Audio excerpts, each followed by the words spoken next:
On est samedi le 16. Bienvenue en prenant votre café. Comment ça va aujourd'hui? Qu'est-ce que vous faites de bon ce week-end? Moi, marche dans le bois. Marche dans le bois. On va essayer de marcher mon 10 000. Mon 10 000 pas, mais dans le bois. What if? Hein? What if? TikTok disparaît. Valérie qui revient, ben c'est pas elle. Elle n'était pas là pour annoncer la fin de son 2020. Il n'est pas fini. Hein? Valérie prend les entrepreneurs pour ses enfants. Je vais vous expliquer pourquoi. Les search funds, ça c'est intéressant. J'ai déjà eu une... Je me suis déjà fait approcher. Ça existe depuis 40 ans, mais je vais vous parler de ça. TikTok, pas TikTok, mais Tesla. Comment qui va le stock depuis le début de l'année? On va en parler. On va en parler des maisons pour enfants. Et qu'est-ce que les femmes veulent? 8 fois sur 10, qu'est-ce que les femmes veulent le soir?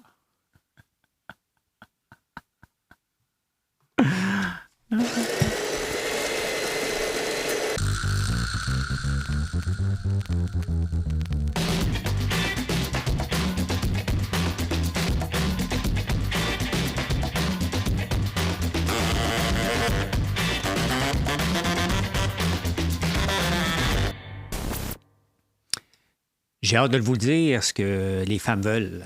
Je vais vous parler de J-Lo aussi. Il y a de la royauté aussi aujourd'hui au Pied Carré. J'espère que vous allez bien. On va prendre ça relax. Prenez un café. Hein? Prenez un café. On est en train de se faire des nouvelles tasses. Ça n'arrivera pas avant 3-4 mois. Là. Les mêmes tasses qu'on a, c'est parce qu'ils sont populaires, nos tasses d'espresso. 8 onces. Puis, à la demande générale, on va en faire des 12 onces. Donc, voilà. Hein? En émail, vous pouvez aller voir sur le site. Je vais mettre le lien quelque part. Hein? What if TikTok disparaît? Ben écoute, si TikTok disparaît des États-Unis, c'est la première fois, c'est pas certain. Je crois pas que ça va disparaître. Il y a peut-être un groupe qui va l'acheter, mais je sais pas de quoi on a peur. C'est qu'il y a tout un écosystème maintenant qui existe autour de TikTok. Hein? C'est bien évident que si TikTok disparaît, ça me fait un réseau de moins à m'occuper. Parce que je dois m'occuper de tous les réseaux. C'est trop dangereux de ne pas être sur tous les réseaux qu'on nous offre. Mais c'est une belle opportunité pour X, hein, qui veut faire des vidéos si TikTok disparaît. C'est une belle opportunité pour YouTube Shorts, qui prend déjà de plus en plus de place. C'est une belle opportunité pour les Reels aussi d'Instagram, donc d'offrir les fonctionnalités. Une des fonctionnalités vraiment que j'attends de TikTok, puis je ne sais pas si je vais l'avoir à un moment donné, c'est TikTok Shop. Pouvoir faire des lives et de placer des produits. On l'a un peu dans YouTube le soir. Donc, vous êtes sur YouTube en ce moment. Le soir, je fais des lives à 7h15. Et on l'a maintenant, on peut taguer un produit, ce qui est intéressant. Donc, c'est une première étape, mais TikTok Shop semble être meilleur. J'attends mon tour. Mais bon, si ça disparaît, on va vivre avec. Là, hein. Sincèrement, il y en a déjà beaucoup. Je pense que X va prendre le relais. Mais des... comment qu'elle s'appelle? Je savais qu'il fallait que je check le nom. Là. Thank you so good. Hein? Ice cream so good. La québécoise, là. Elle va peut-être faire un petit peu moins d'argent, mais elle va aller sur YouTube. Ça a l'air que ben chum avec Elon Musk, la façon qu'elle parlait quand elle est allée, à tout le monde en parle. Hey, écoute, c'est la semaine, je pense que c'est la fête à Lady Di. Il y avait une fête en l'honneur de Lady Di, soit de son décès ou quelque chose comme ça. Donc, les deux enfants étaient là. Et les journaux anglais là, capotent. Là. Ils ont lâché Kate. Là. Ils ont dit lâcher Kate, là. Mais là, il y aurait le goût. Il a dit si Diana était là, il aurait tapé la tête des deux frères ensemble. Imaginez-vous que les deux frères ont été, mais un après l'autre. Il a attendu que l'un parte pour que l'autre y aille à l'événement. Et pendant ce temps-là, ben, Meghan, elle veut se prendre pour... non, tu ne touches pas. Meghan, tu ne touches pas à Gwyneth. Hein? Elle veut devenir une lifestyle gourou maintenant. Elle va lancer un podcast, pas un podcast, mais des vidéos de bouffe. Elle va avoir son show sur Netflix. Puis là, ben, elle veut se lancer un brand comme Goop. Non. Des chandelles qui sentent le... on ne peut pas dire les femmes, là. Ben, hein? Non. Ça, c'est à Gwyneth et tu ne touches pas à ça. J'espère que c'est compris. Hein? Lifestyle Guru. Ces gens-là se cherchent. Je le mets dans les nouvelles parce que ça fait le tour du monde tellement qu'ils sont pathétiques. J'en parlerai pas tous les jours, là. Normalement, c'est dans la section insolite, mais c'est trop pathétique avec la semaine qu'ils ont cette semaine-là. Puis ça fait le tour des nouvelles parce que Kate, on ne sait pas ce qu'elle a, est disparue. Les deux frères vont d'une chose séparée. Et Meghan qui va avoir un show sur Netflix. L'autre jour, aux débatteurs, ils ont mangé de la viande de criquet. Je l'ai jamais mangé. Je l'ai goûté un l'autre jour, c'était bon, la farine de criquet. Mais là, on cherche toujours des affaires, des viandes alternatives. Hein? Une chose que vous ne me ferez pas manger. Non, non, non, non. Ça a beau goûter le poulet, là. Ça a beau être la viande la plus éco-responsable. Faire grandir des pitons. Il y en a un paquet dans le sud des États-Unis, hein, le piton de Birmanie, il y en a beaucoup. Et la viande la plus éco-responsable parce que c'est un animal sans... Il n'y a pas de pattes, il n'y a pas de tête. Ben, il y a une tête, mais on s'entend. C'est un animal sans froid, donc ça prend beaucoup moins d'énergie. Le ratio d'énergie consommée pour créer une protéine est celui qui est le plus efficace avant les criquets. Donc, je vais accepter. Je ne me vois pas le matin dire à mon frère, viens, on va aller abattre des serpents, parce que je fais mes propres poulets, là. Donc, non, je ne touche pas à ça pantoute. Je suis bien ouvert à tout, mais j'ai pas une grande phobie des serpents, mais je trouve ça laid. J'en écoute pareil. Hier soir, j'écoutais un documentaire sur les anacondas, le plus gros serpent en Amérique du Sud. J'écoute ça avant de me coucher. Pathétique.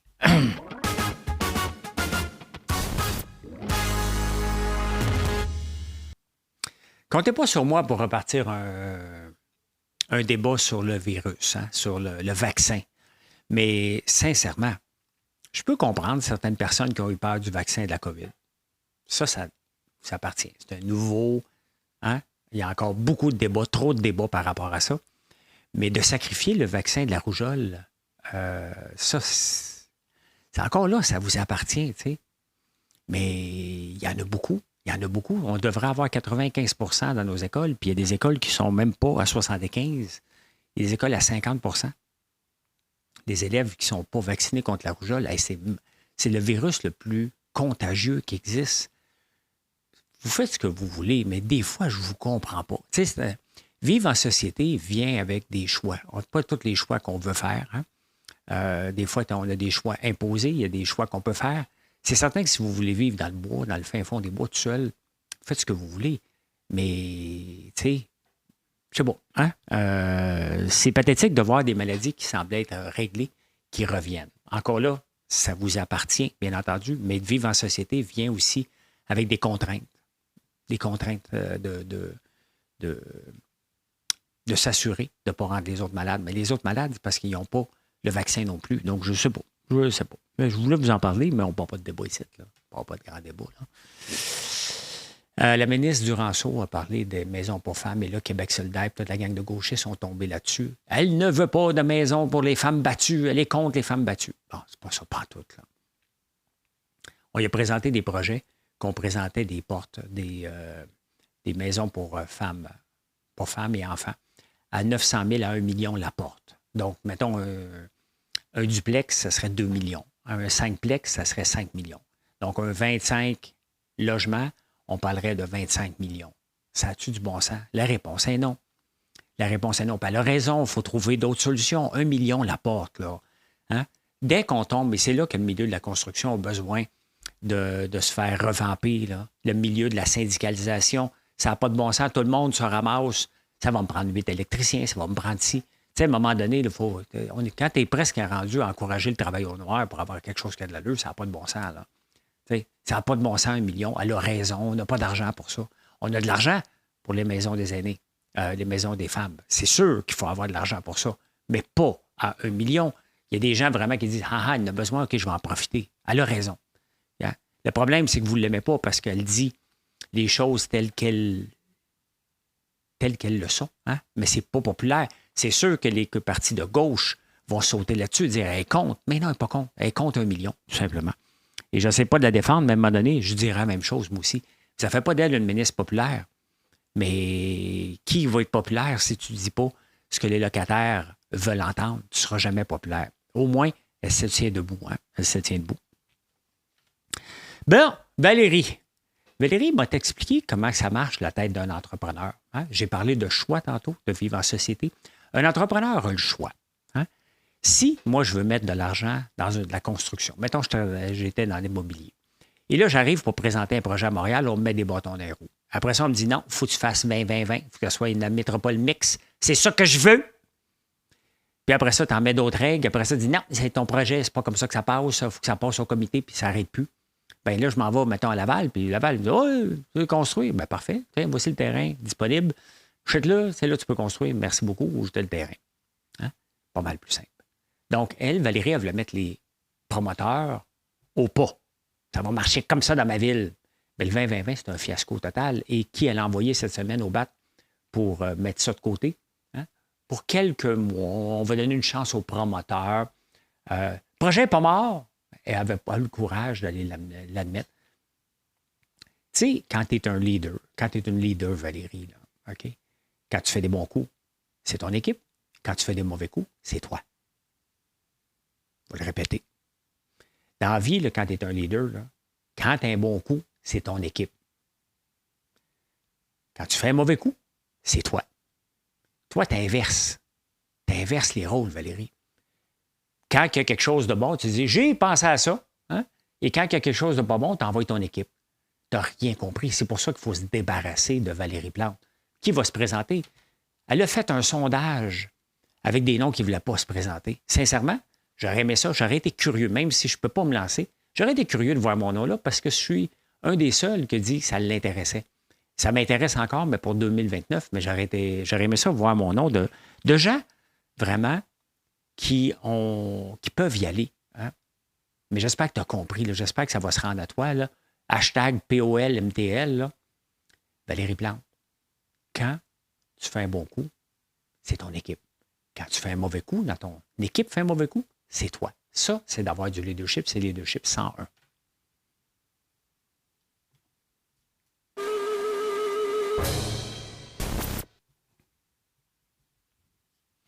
Le 16 mars 1979, qu'est-ce qui s'est passé? Deux choses s'est passé intéressantes. Hein? Premièrement, on va régler ça tout de suite, là. L'égalité dans le couple, là, on va oublier ça pas tout le temps, bien raide, là. Selon l'Association des parents catholiques du Québec, le père de famille doit rester le chef. Non, mais ça prend un chef. Hein?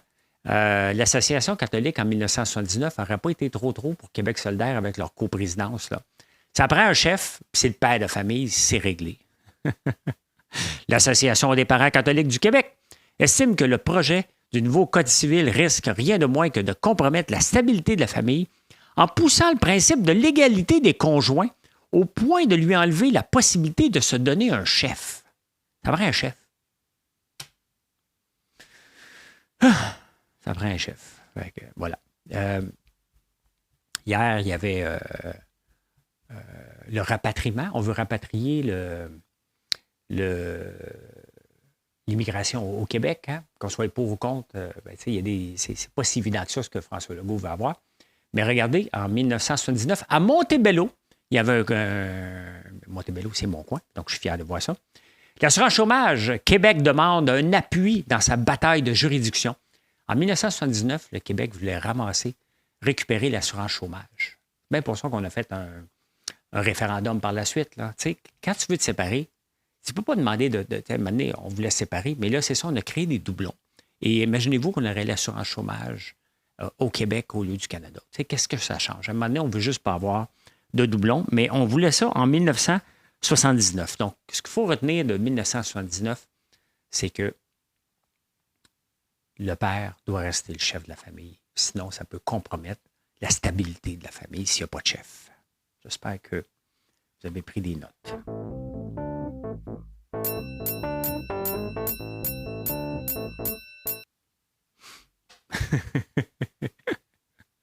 Côté macho, qui n'est pas très fort en moi. Je joue le macho, mais je ne suis pas très macho. Je trouve ça très drôle, là, je vous avoue. Hey, McDo a eu un crash majeur vendredi matin. On va aller voir le titre que ça a donné, mais le titre était quand même assez stable malgré le crash. Majeur partout. Donc, vous le voyez là. Yo, McDo. Yo, McDo. Tu es où, McDo? Tu es où? Yo, McDo. McDo. Il est là, mais je le cherche. OK, il est ici. 280. Ça baisse un peu, mais un crash majeur. Donc, d'après moi, si vous avez arrêté au service à la clientèle, service à l'auto, ça ne marchait pas. Imagine-toi, tout est tombé. McDo qui n'arrache un peu, il y a un retour dernièrement à la réalité. Hein? Regardez Monster qui était montant fou. Là, il se stabilise. On a vu, ça a monté, ça stabilise. Un qui mange une volée, c'est le pire stock du S&P 500 depuis le début de l'année. Une débarque quand même regardez au début de l'année, là. 12 octobre, le début de l'année, c'était ici. Donc, il valait 263, il a perdu 100 $, Tesla. Pourquoi? Il y a une dernière débarque. Si vous avez suivi la techno cette semaine, OpenAI et ChatGPT a lancé un nouveau robot. Pas encore disponible, mais écoute, ils ont lancé des choses de vidéo qui s'en viennent. Un robot qui est capable de parler avec, puis il dit, donne-moi une pomme, il est capable de voir, donne-moi les déchets. Donc, c'est vraiment fantastique, mais Tesla travaille aussi sur un robot humanoïde. Donc, il s'est fait dépasser ou à côté par Tesla. Donc, c'est le pire stock. Il y a l'instabilité avec Elon Musk aussi, hein, qui est très instable. Donc, les gens se tannent un peu. Est-ce que c'est une occasion d'achat? C'est pas moi qui vais vous le dire. Définitivement pas. Hein? Définitivement pas. J'avais-tu d'autres stocks à vous montrer pendant que je suis là? Non, ça, c'est fait. McDo, parfait. Pourquoi l'économie va si bien? Parce que l'économie va bien, là. On devrait techniquement être en récession depuis le temps qu'on en parle. Mais non. Vous savez pourquoi? Il y a un seul facteur pourquoi l'économie va bien, puis pourquoi l'inflation a de la misère à se calmer. Personne n'a peur de perdre son emploi. Simplement. Hein? C'est sûr. En Amérique du Nord, on oublie ici les fonctionnaires, là, les autres, ils n'ont pas peur, mais le commun des mortels, quand ils sentent que ça va venir, ils n'ont pas peur. Ils n'ont pas peur d'OpenAI, ils n'ont pas peur de ChatGPT, ils n'ont pas peur des engins.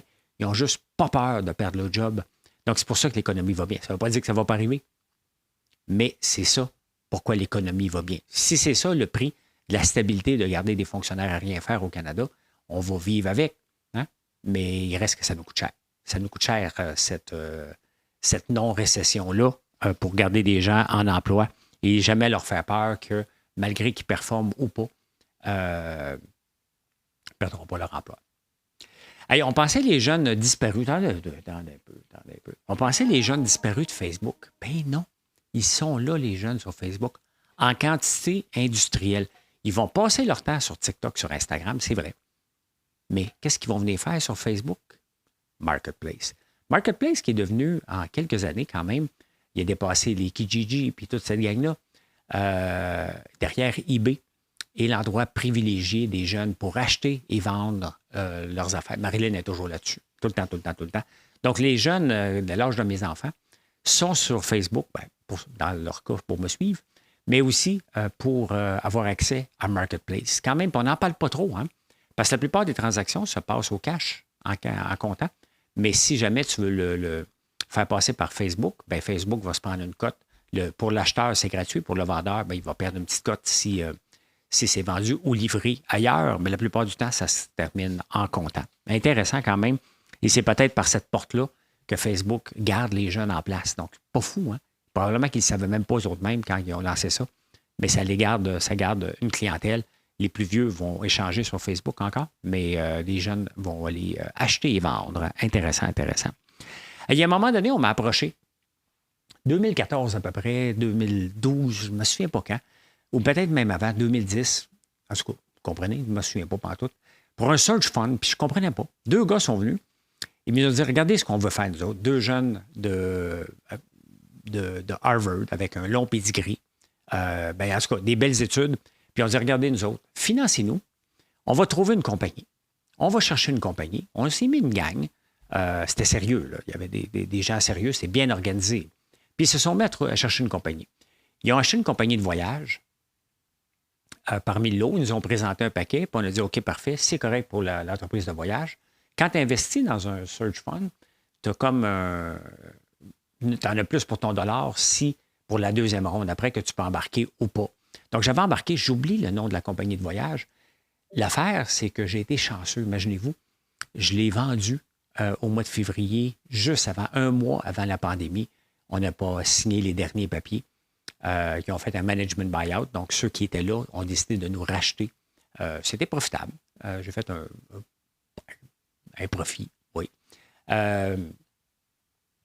Honnêtement, je ne me souviens même plus de la compagnie. Je n'étais jamais impliqué. Mais c'est intéressant. C'est intéressant des search funds. Donc, il y a des gens qui veulent reprendre des entreprises. Il y en a qui veulent en acheter. Mais si tu veux devenir CEO de ta propre entreprise, tu as un bon pedigree, tu es capable de faire les gens sont capables de te faire confiance. C'est de plus en plus populaire, mais ça existe depuis 40 ans quand même, des search funds. Hein? Là, je ne me suis pas fait approcher. De toute façon, je n'investis plus dans rien. Tout mon temps est passé dans une seule et unique chose. Et vous le savez, FrançoisLambert.one. Je dis souvent en affaires, il n'y a pas de plan B. Bien, c'est la réalité. Il n'y en a pas de plan B. Je dois faire réussir, monter cette compagnie-là. Je dois la faire lever, la faire épanouir et qu'elle roule, à un moment donné, presque tout seul, sans ma présence physique. Et c'est pour ça qu'on a lancé un site américain aussi pour que vous achetiez d'un gars que vous ne connaissez pas, mais que vous trustez la qualité des produits. Et c'est ça qu'on va développer en 2024. Hein? Un petit rappel à l'ordre dans la crypto. Hein? Je vous ramène ici. Regardez la crypto qui vient d'en prendre toute une. Mais ça avait monté en fou. Regardez, comme Shiba, moins 10, Floki, moins 7. Mais Floki avait monté d'une façon exponentielle. Là, donc, c'est normal. Mais c'est ça, la crypto. Hein? Avax, qui va très bien pour ceux qui suivent ça. Bitcoin, qui est redescendu à 68 000, qui était monté à 73 000, une débarque de 5 000 points. Mais c'est ça, la crypto. Quand je vous dis que ce n'est pas fait pour tout le monde, bien, on le voit, là. C'est très risqué. Très, très, très risqué. Faut le savoir quand on investit, même par l'entremise d'un fonds mutuel, un ETF, comme je le fais. Moi, j'ai choisi iBit, mais il y en a un paquet d'autres, là. C'est très, très, très, très, très risqué. Tu peux avoir beaucoup de rendement, comme tu peux avoir toute une débarque, où ça peut prendre énormément de temps à remonter. Ce n'est pas une garantie que c'est à l'infini tout le temps. Quand même, vous entendez parler du halving dans le Bitcoin, il reste que c'est juste de la spéculation. C'est pas mal à faire de la spéculation. Ça doit faire partie d'un portefeuille équilibré, selon moi, mais la proportion hyper spéculative doit être vraiment minime, moins de 5 je pense. Vous faites vos choix, mais moi, c'est vraiment moins de 1 là, dans ces eaux-là. Mais c'est intéressant quand même. C'est intéressant parce que ça bouge. Et ceux qui aiment le day trading, bien, c'est sûr que la crypto, il y a quelque chose de fun là-dedans parce que ça bouge énormément.